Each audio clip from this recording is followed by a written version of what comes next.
Okay, so let's get started. Before we delve into the agenda for today, just to give a little rationale for why the TAGG came to be, court cases that have involved transition and transition assessments were reviewed in 2014, and it was found by the courts that it's important to not just rely on informal assessments. So some of our transition assessments should have supporting evidence through reliability and validity. And as many of you know, most of our transition assessments are informally based. They're questionnaires, they're surveys. And so that's kind of where the TAGG came to be. Additionally, for those court cases that had inadequate transition assessments, they did rule in favor of the family, which means the school then had to compensate in some way. And one of the court cases resulted in the necessity for schools to focus on non-academic goals to prepare students for post-school life. So those goals that we all know of post-secondary education, post-secondary employment, and if applicable, independent living. So the agenda for today, I will cover a TAGG overview and development. Andrea is going to cover validity evidence, which is super exciting. And Ms. Margaret is going to share information on how to teach the TAGG skills. Before we kind of jump into the TAGG, just kind of a shout out to our grant funding source, because without this, we would not be here, so that's really important. This screen is showing you the website for the TAGG. On the website, and Andrea will go into details of screenshots a little bit later on, but there is the option to create a mock TAGG account where you can kind of practice with it, but you'll learn about that a little bit later. Okay, so let's jump into the TAGG overview. So the purpose of the TAGG is to focus on non-academic skills that have been shown to be predictive of success in education and employment after high school. One of the great benefits of the TAGG is it provides the IEP team, strengths, needs, and a written summary that can be used on the IEP, as well as an annual transition goal that you can adapt to the student that you're working with. And of course, the ultimate goal is to be compliant with Indicator 13, and the TAGG is able to do that for you. So as far as who is the TAGG for, the TAGG is designed for students at transition age, and that typically begins at age 14 and older. And students who are going into competitive employment or plan to attend post-secondary education institutions, whether that be a technical school, a community college, a four-year university. So it doesn't always necessarily mean that the student is within a certain disability category, because it can be used across different disability categories. And if I can jump in, Tracy, I apologize. We've had a lot of questions on previous webinars of what does a student's IQ have to be to take this test?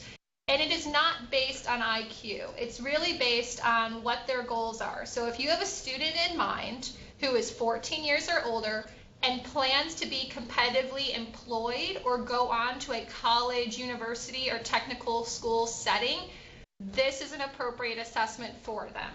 So again, I'm going to say that there's not an IQ requirement. It's just dependent on if the student is planning on realistically going into the community for a job, or plan on going on to some sort of community college, university, or technical school, this would be an appropriate assessment for them. When you purchase the TAGG, it comes in a set of 3 versions.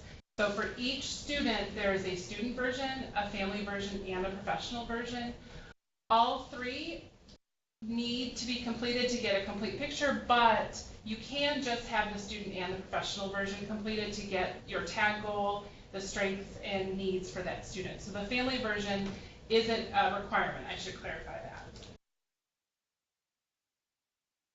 Within the versions, all 3 of them, There is an English and a Spanish version for student and family.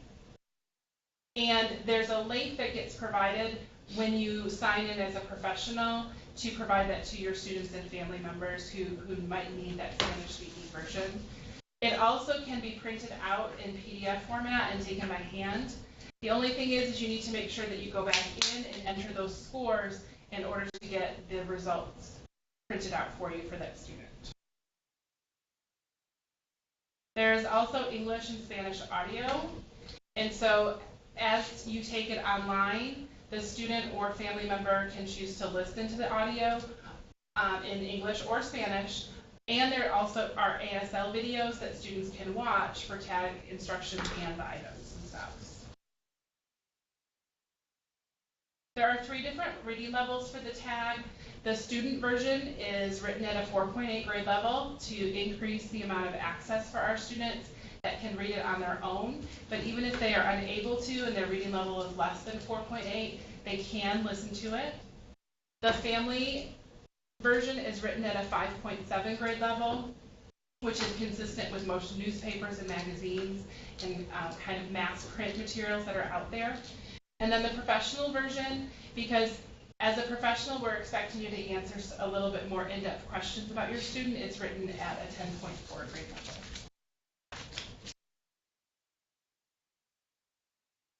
In the results profile that's generated after at least the professional and student version are taken, you get graphic results by constructs that we will go over. You get a written summary, you get an annual transition goal that can be modified to your student, and those components can all be copied and pasted into the IEP.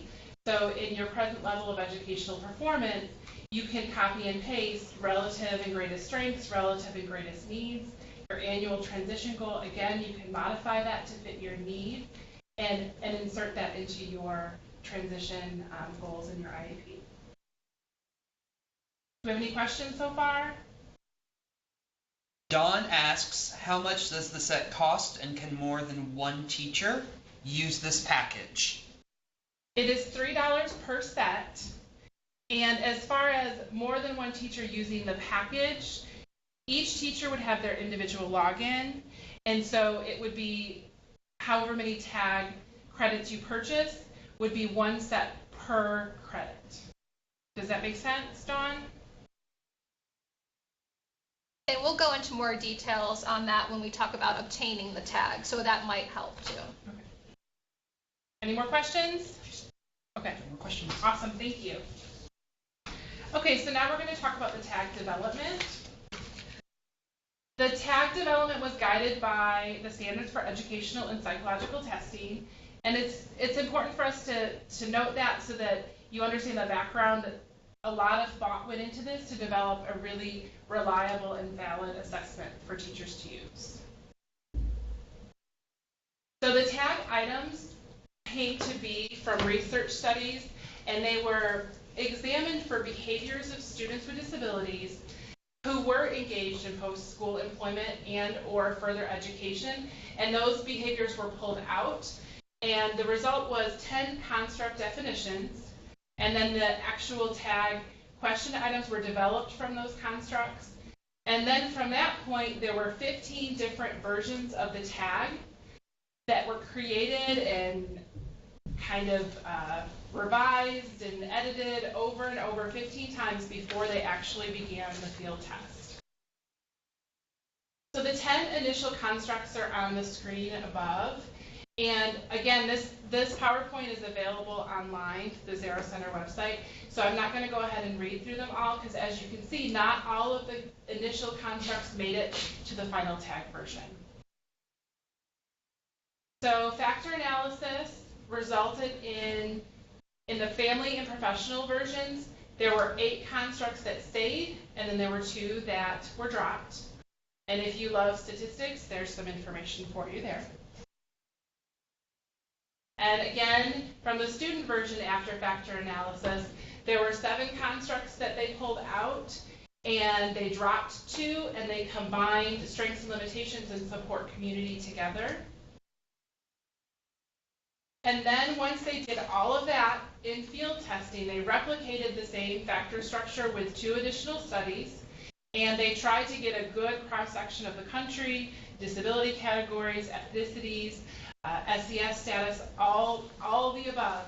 And the results ended up saying that there was a strong factor structure to the TAGG assessment, which is important for reliability and validity, as Andrea will talk about later.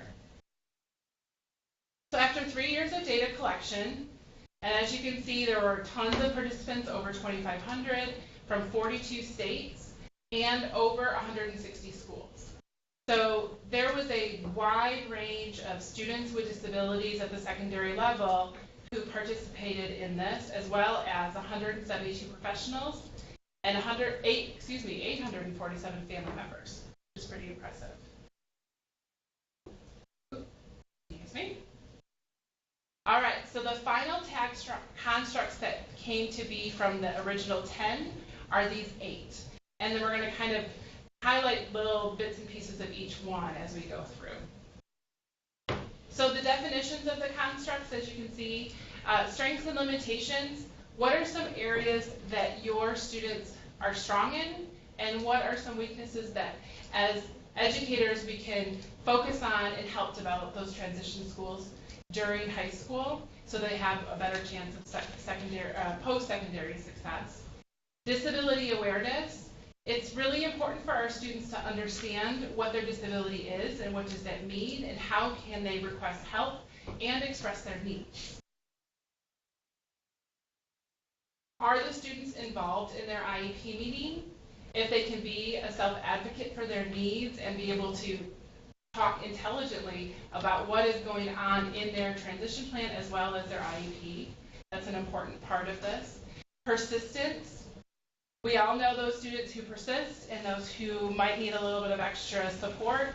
And so the TAGG is able to pull that out as a strength or an area of need so that that's an area that you can focus on with your students because that's super important for post-secondary life.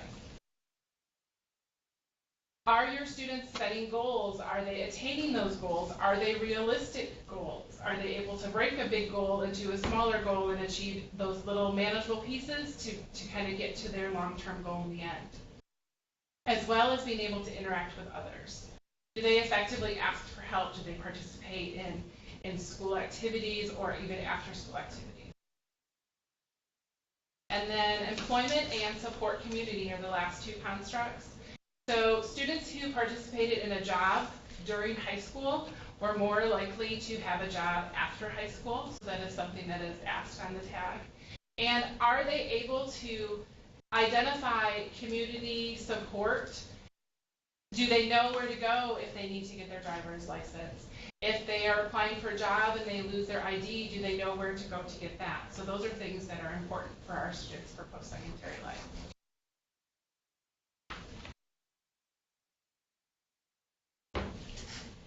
All right, all. This is Andrea, and I am going to talk to you about the very exciting section of validity evidence. Now, I know there's some people out there rolling their eyes going, okay, let's just see this TAGG assessment. But the section that I'm going to start with validity and reliability, this is really what's going to be able to sell it to your school districts on why this is such an important assessment to purchase. Validity relies to, does the TAGG assess what it claims to measure? How do we know that the TAGG will assess the constructs that Tracy had talked about earlier for our target population? First, we're going to look at internal reliability. Now, I'm going to try not to nerd out on you here, but the reliability looks at, does the TAGG produce consistent results across all trials or observations or people taking the test? I think about it in terms of, I love dogs, so I'm going to kind of go on a little tangent with you. If any of you have dogs, you may have heard of the disease parvo. And the test for parvo is a very simple test. It's a blood test. You get a drop of blood from the dog and it goes on this little piece of paper. And if the dot comes up, the dog test is positive. So if you take this same dog and test that dog the same day 5 different times and get 5 different results, we would say that it's not reliable. that little strip of paper is not working. So how do we ensure that the tag is working if that same student takes it multiple times? How do we know it's going to come up with the accurate results, if you will? Generally, a score between a 7 and 8 is considered good. And when we ran our analysis, that each tag version, the student, the professional, and the family, had a consistent rate and it was satisfactory, ranging between 8.89 and 0.95. So that is really good for reliability. We also did retest reliability, and again, 0.7 or higher is good.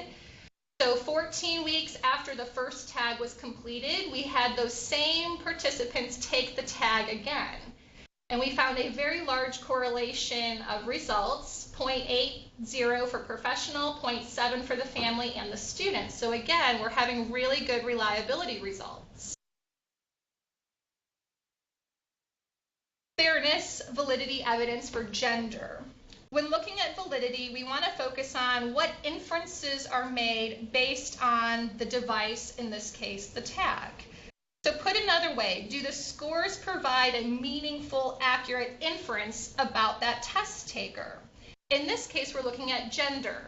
We found that there was no difference in total score by gender across all 3 versions.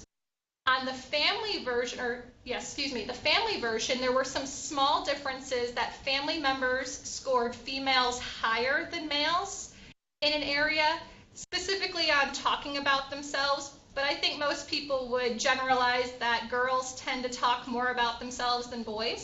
So that seemed pretty realistic as a conclusion. And then we also found that there were some differences on the student version. Specifically, males rated themselves higher on employment. And looking at the research, typically boys or men are more likely to be employed. So again, it's a very realistic expectation that they would rate themselves higher on employment. Looking at disability categories, again, there was no overall total score difference, but some of the constructs did have slight differences. So looking at the disability categories of autism, ED, ID, OHI, and SLD, students with autism tended to rate themselves higher on interaction with others. And that one to me kind of seems like a duh moment. I think back to one of my students in Texas, Caleb, with autism, and we were at a pep assembly one day, and he leans over and he points at another student and says, "That's my best friend, Miss Andrea." And being the great teacher that I am, I'm like, "Well, you should go sit next to your best friend." And Caleb goes, "Oh, no, well, we've never talked." Well, then maybe he's not your best friend, but clearly Caleb would have rated himself higher on interacting with others than was probably actually going on. Looking at socioeconomic status, again, there were no significant differences between the professional or the student, but there was a slight difference for the family. Families who indicated they had a higher education, as in a master's degree or a doctorate degree, actually tended to rate their children lower on TAGG scores. The theory is that they may have higher expectations for their children and therefore rated them lower on some of the constructs. So how close are the TAGG scores between students, professionals, and family? They all had a medium correlation, and this is excellent for this type of assessment.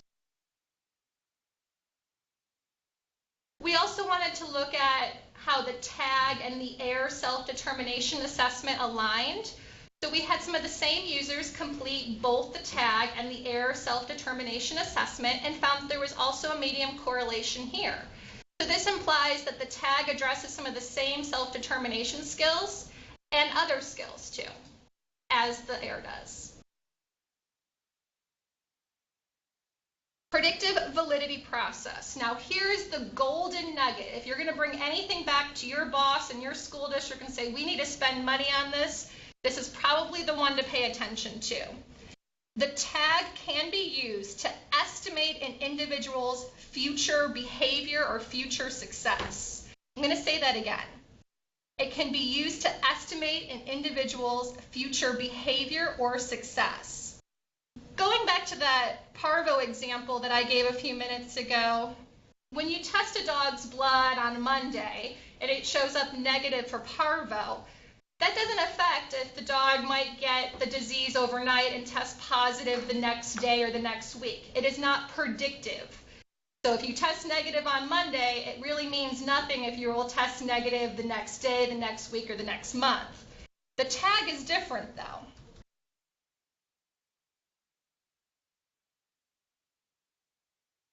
Looking at the constructs, if students rate higher in interacting with others, student involvement in their IEP, support in the community, and goal setting and attainment, they have higher skills in these areas, we can predict that they will be more likely to have successful outcomes at a college, university, or technical school setting. Similarly, predicting employment. If students have higher ratings for employment constructs, the student involvement in their IEP construct, or interacting with others, they are more likely to be employed. Item response theory. In short, item response theory involves several statistical models. And if you've taken or heard of the GRE, it is also based on an item response theory. Basically, some of the questions and responses are weighted more or less than other questions and responses. So for the professional version, while there's a Likert scale of 1 to 5, indicating 3 on question 1 and 3 on question 2 does not mean that they'll be weighted the same. So let's look at the actual tag. Now that we've talked about it, we've prepped you for it, you're ready to see it, right? Here is an example of the professional tag questionnaire. As you can see, it's a 5-point Likert scale. There are a total of 30 questions. As Tracy had said earlier, you can take it online and it will look exactly like this. You can click on the Likert scale that you wish, move on to the next one, and it will calculate the results for you when you push submit. You can also, however, print it, or you can get a link to this site to send to any other teacher in your building. So maybe you are a case manager for a student that you rarely see. You can email this assessment to their coach or their English teacher that they see every day and have that person take the assessment for you. Here is the example of the TAGG student version. As you can see, it's a little bit different. It's only a 3-point Likert scale, but each of the questions address the same areas of the construct. There are a total of 30 questions for the students, and as you can see, students can click on individual questions to play the audio or play an ASL video where a video screen will pop up and a person will sign the question. And students would then choose rarely, sometimes, or often. Now, as you may remember, Tracy noted that the student version has a 4.8 grade reading level. On question number 6 there, it uses the word accommodations. This is what bumped it up to a higher reading level for students. When we created this assessment, we wanted to ensure that it was accessible by as many students as possible. But words like accommodations, we could not substitute. Either the student knows what an accommodation is or they don't. And because that word accommodation is so important, we didn't feel that substituting that word would have the same meaning and the same benefit for the student. Finally, just to give you an idea, this is the student version for a Spanish test. All of the questions are the same, the numbers line up, so if you are a teacher like me who cannot speak Spanish or read Spanish to save their life, and you print this out for the student to read, when you go back in to input it, you just have to line up everything. There are no changes, you don't have to worry about it being in a different order. You just line up right down the line, questions 1 through 30. After it's recommended that at least 2 people, the professional and student, take it, but you really want to have that family input too. So once all 3 people have provided input, you can then get the results profile. This is an example of a graphed output, and it's broken into constructs. So this construct discussed the strengths and limitations, and as you can see for strengths and limitations, everyone, including the student, rated themselves as above average to well above average. However, looking at a different construct, everyone rated the student well below average, including the student of themselves. So this is a great graphic display to show parents how each person rated the student, including themselves. And so it's a really easy way to print it off, bring it to your IEP meeting, and they can look at it. And as you can see, this one's pretty dead on, that everyone, including the student, sees themselves the same way. And then you will also get a combined overall score output that's represented in the graph.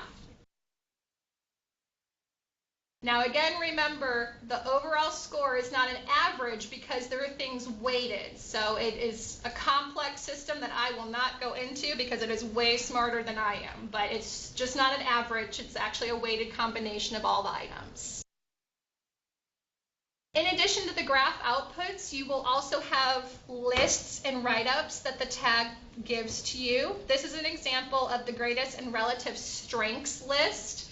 So under the greatest strength, you will see what the student, the family member, and the professional thought were the person's greatest strengths. And then you will also have other relative areas of strength.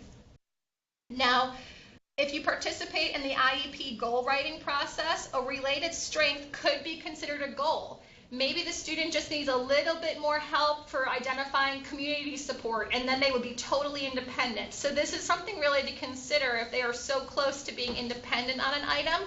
This might be an area to focus your goal on. Conversely, they also give the relative and greatest needs.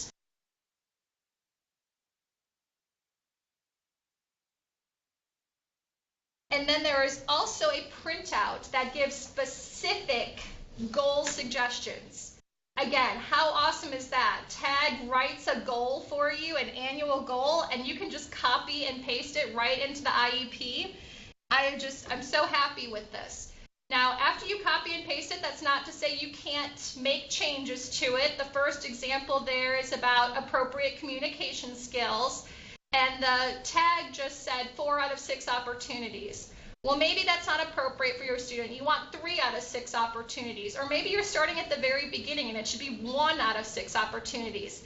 Feel free to modify this based on how you know the student and what that student has realistically as the next step that you can work on. But this gives you the basis. Also, if you're in a state that uses Common Core standards, the tag will generate each Common Core standard that relates to that annual goal. Some school districts require that you put those in there, some don't. If you're not a Common Core person, just ignore it.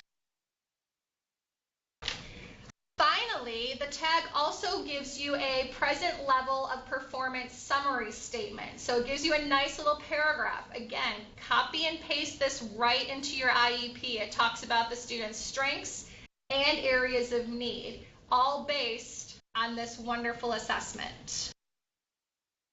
Are there any questions about the tag so far? Alrighty, let's talk about where do we get this wonderful assessment, obtaining the tag. So as Tracy had talked about earlier, it's $3 per set. And in a set, you get a student assessment, family assessment, and a professional assessment. It's used to pay for the ongoing tag development and operational cost. I am allowed to share with you, we have not broken even on this, and so we are not making money. It is the bare bones to keep the system running. So don't feel that $3 is a lot of money, especially when you look at some other published assessments out there that may or may not have reliability or validity. $3 per set is actually really awesome. The tag profile will be saved on our system for 7 years. It is kept in a secure cloud. And if you purchase the credits and say, for some reason, you decide to move up the ranks and you're no longer in the role of assessing students, you can transfer any of the credits you have to any other TAGG registered user. So maybe you want to give them all to your friend, or maybe you're a department chair on the line and you have 10 teachers that need to use it. You can purchase them all through one purchase order and then divvy up all of your tags based on how many teachers you have. Here's a great map showing the areas in dark blue are the countries that widely use the tag, and as they get lighter, it's less widely used. So if any of you out there know anyone in Greenland, spread the word so we can make that giant area more blue. Here's a map of who's using the tag in the US. Oklahoma is definitely far beyond a lot of the other states, but we kind of expect that since it was developed here. To get the tag, you can go to the web page, thetag.ou.edu, or you can find a link on the Zarrow Center website. I will note for you, if you ever experience any issues that something doesn't seem to be loading correctly, just try a different web browser. We have found that some people have random cookies on web browsers, so if you're using Mozilla Firefox and it's not popping up, try Google Chrome or vice versa, and it seems to fix the problem. I will also add, if you are interested in having more of a district training, please feel free to take down our information, which will be on the very last slide, and reach out to us. We are always more than willing to come out to districts and teach a full day or a half day workshop and let you get into the tag and practice with the tag. Are there any questions so far? Well, great. I hope that answered some basic questions. I'm going to turn the mic over to Margaret, and she is going to talk about how to teach those tag skills in a classroom environment. Thank you, Andrea. She kind of stole my thunder because I was getting really excited to tell you guys that I get to talk about the best part. How do we take the constructs from the tag and make it practical and applicable to our students in our classroom setting? So I'm going to go through some great lesson packages that are available, and I'm going to use this term a lot. They are free. They are on the Zarrow Center website, and you can get on just by Googling it, and all of these that I'm about to show you are free. Okay, so kind of stepping back, there are 2 lesson packages to teach the 3 specific tag constructs. So if your student comes back with a really low score in disability awareness or interacting with others, or even ones that they have these strengths and these limitations, and you're just not sure, how do I approach that in a classroom setting? What would that look like? How do I do that? So these next 2 lesson packages address these constructs specifically. Okay, so the Me lesson for teaching self-awareness and self-advocacy. There are 10 units that go with this lesson, and the first 3 are shown on your screen currently. The Getting Started, Learning About Special Education, and Understanding My Individualized Education Program. And as you can see, there are different lessons within those units that you can download. There are full lesson descriptions and activities provided for each of these. Next, we have Understanding My Rights and Responsibilities and Improving My Communication Skills. I really like that this focuses on understanding my rights and responsibilities. I think that's an area that a lot of our students, especially as they get into high school and are moving on, that they're not aware of what the future holds for them and what their actual rights will be once they are no longer in a school system on an IEP. And this allows us to help those students to learn those skills. And then increasing my self-awareness and advocating for my needs in high school. Both of these are skills that research shows will improve outcomes post-secondary. So it's really important to be able to help our students understand these aspects. And again, the lessons are listed. Advocating advocating for my needs after high school, developing my resources, and assessing my progress and portfolio. These are the next lessons. Okay, so some of the details about the meet. As I mentioned, there are 10 units. There are 23 specific lessons that last between 45 and 60 minutes. So approximately it takes 20 hours. So you could do this in a 10-week process and do the lessons within that, or you can do 23 weeks and do a lesson each week. So some suggestions on where you can teach this. I know that it's difficult to get time to maybe focus on some of the transition skills. You can do this in English and social studies or a transition specific class. And like I mentioned, this curriculum is free. Next are the Me Transition Bell Ringers, and I think this is probably one of my favorite aspects that's on the Zarrow Center website. I didn't have a lot of time in my classroom setting to really focus on a lot of the skills that I would have liked to have been able to teach or address. Maybe you teach in a co-taught classroom or even in a general ed setting and pull out for lab. The Transition Bell Ringers take the transition curriculum and create them into really short 5-minute scenarios that are on a PowerPoint already provided. And so there are all of these lessons or subjects already listed on the PowerPoint so that you could, at the beginning of your bell ringer or start of the day, whatever you have going on, to allow your students to either journal or process some of these questions and have a little brief discussion about, or just to let them kind of think and process, what do I really feel good about doing? I don't know. Can I be at school or home? These can be addressed. As we can see on the screen, we have the lesson plans, and then we have math and elementary. This is just an example to show you that bell ringers can be modified for middle school, high school, and elementary school as well. And Andrea has a comment. Margaret did awesome, and I just wanted to say the PowerPoint itself is so easy that you can just save it to your desktop, and every day or every advisory period or whatever you have this 5-minute piece of time, you just open up the PowerPoint and turn to whatever slide that you left off on the day before, and those questions are already written out for you. So you can have students independently pair and share on what happens if you don't pay your taxes, or have them journal, as Margaret said, the differences between a credit and a bank union. And this could, of course, turn into a big research project for some students, or this really can just be that 5-minute simple activity of the teacher needs to get ready for that class and you need students to be working on something. Well, this is a great way to really have them look at those transition skills. So thank you, Andrea. This next slide just kind of shows those details again. That 5-minute time limit. There are 150 bell ringers total, 50 for elementary, 50 for secondary transition, and then the literacy as well. They address skills such as self-awareness, disability awareness, goal setting, and knowledge to lead an IEP.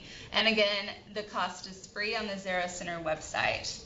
Joshua, do we have any questions? No.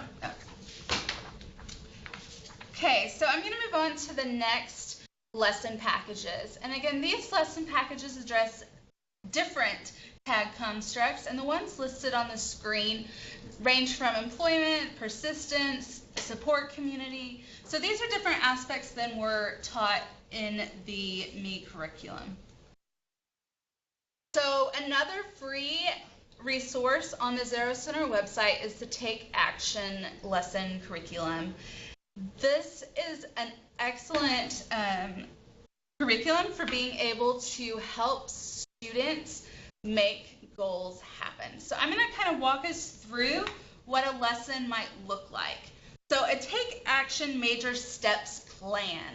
We're going to first, for Crystal is our imaginary student on the board, and she wants a long-term goal of getting a job.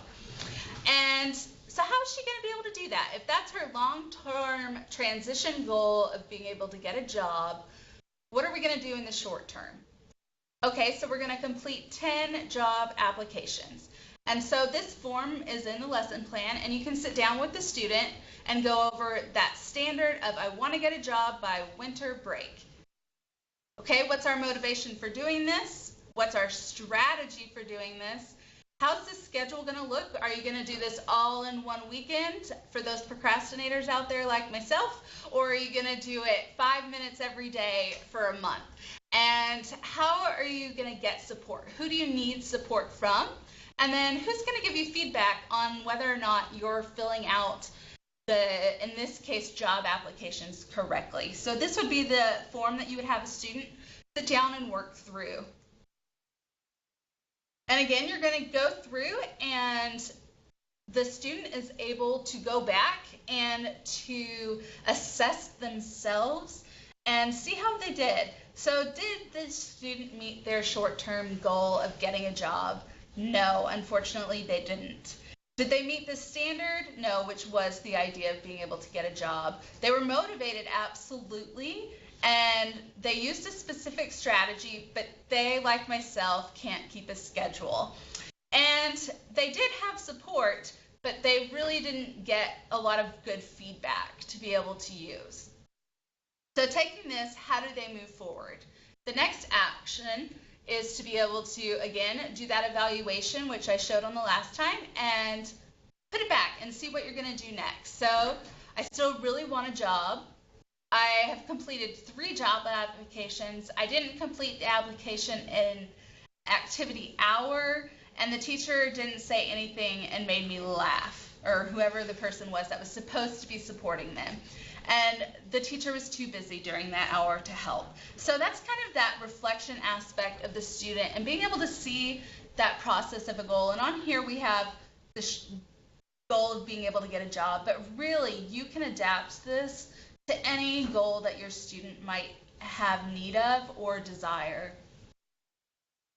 And so again, the purpose has changed to actions that did not work. So what do they look at? What do they want to keep? How are they going to adapt and change what they have to make it successful for the student? Because the ideal is that the student would be able to meet their goal or learn from their goals and learn how to meet them in the future. And again, this is just another page suggested. Okay, so some addition of reminder that can be added within the take action as well. So this is just another form of that you can do and provide feedback for. Okay, this next curriculum is choosing employment goals. Sorry, I'm having a problem speaking this afternoon. This actually is my favorite. I think I said this last time about the bell ringers, but I really also love the choosing employment goals lesson plans. I had an opportunity to read through it almost in its entirety last night for a different project I was working on, and I really think it's very beneficial. What it allows you to do is have different assessments for what are job characteristics that a student likes. What do they want to do? If I am a student and I'm like, absolutely, I want to ride that riding lawnmower, that is my ideal summer job. And then I'm like, holy crap, I hate the 100-degree weather. What am I going to do? And so really allowing students to understand those aspects. And again, what they like, what they don't like, how they chose it, and to be able to find the connection and the drive. Okay, the next one is student involvement in the IEP. Self-directed IEPs are another big research-based item that has great positive effects and outcomes for transition. And so this is a teacher's manual on how to involve students in the self-directed IEP, what that would look like, how you can include your students in this process, whether they are high school students or even elementary students, and what that could look like. These are the 11 steps for the self-directed IEP that the curriculum manual goes over. So I'm not going to bore you by reading out all 11 of these steps, but really it takes making those goals and allowing students to talk about their needs, their supports. It can be from introducing the meeting to closing the meeting. And so these are all the steps that you'll help students learn so that they can participate in their own meeting. And again, this is another model of showing that transition planning for a self-directed IEP. Okay, another lesson plan is the student-directed transition planning. And on here, again, this is on the website. It provides teaching materials, it provides lesson activities, and this is for awareness of self, family, community, and disability. Again, having that self-awareness of what my disability may or may not be and what my needs are. How do I know that what I really need is an organizing planner, or what I really need is for the teacher to slow down when they're giving me the spelling word and pronounce it clear. And so really being able to understand what the disability is, what their disability is, and how they can use that to be able to support their needs. And again, self-directed employment is another one that is on the website that provides meaningful on-the-job assessment and data results. This is another great employment package that helps teachers and students, and even on here it says employment specialist, figure out what an individual would like to do in the future for employment. It takes them through making choices, exploring, testing their final choices, and solving on-the-job problems. So what do I do when the bathroom is locked but I'm supposed to clean it? Where do I go? What do I do? And so really those skills of, oh my goodness, this customer just screamed at me, but there are 2 other people in line. What do I do now? And so being able to work through those aspects are another great thing that this curriculum provides. And again, the methods involve assessments from jobs that I like, tasks that I like, to solving on-the-job problems for self-evaluations, adjusting, and goal setting. So if I want to get that raise at the movie theater, what is it that I need to do as an employee to be able to get that raise? And then here's a picture from it that you can use as well. Picture isn't a good word, but that's what I was thinking at the moment. And then again, some free downloadable for this curriculum. And that right here is our contact information, and I believe that is the end of the slides. Is there any other questions? We have about 10 minutes that we can hang out with you guys. If you have any questions that we haven't answered, or that we sped through, or that we didn't make clear enough, you can text it in the chat, or even attempt to unmute your mic. And while giving people some time to gather their thoughts, if you were a trooper and hung out through this entire webinar and you're thinking to yourself, well, this sounds like a really great assessment, but it's not really for my students. Well, there is hope. I don't want to tell you that there's no hope out there.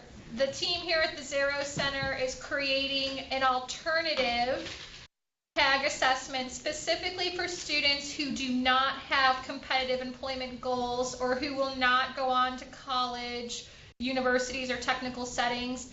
I want to be realistic with you. We're probably still 3 to 4 years away from that development, as we have just started the process, which is very complex and detailed, to create the test questions and constructs. But that is coming down the pipeline, hopefully. So in the next few years, keep your ears out. Until then, we do have the TAGG A to, again, meet those students' needs who do plan to go on to employment, college, university, or technical settings after they graduate from high school. Another aspect with that, at the beginning of next week, we will be sending out an evaluation form for this webinar so that you guys can help us really prepare and get better at it and be able to give the information out that you would like. As a part of that evaluation, you can put in to receive continued education credits, and we'll send you a certificate for that. And also there is a link where you can sign up to be a part of that TAGG ACE study that Andrea was just telling us about. And if you can go to the next slide that shows our contact information again. Again, if you are interested in having us come out to your school district and do more of a hands-on training with the TAGG and actually get to play with the TAGG, if you will, to see what all those questions are for students, professionals, and families, please feel free to give us an email or give us a call, and we will see what we can work out with you. Any questions on the chat? Well, thanks guys so much. It was wonderful being here today. I hope you have a great start to your summer and a wonderful ending to your school year. Have a great day. Thank you.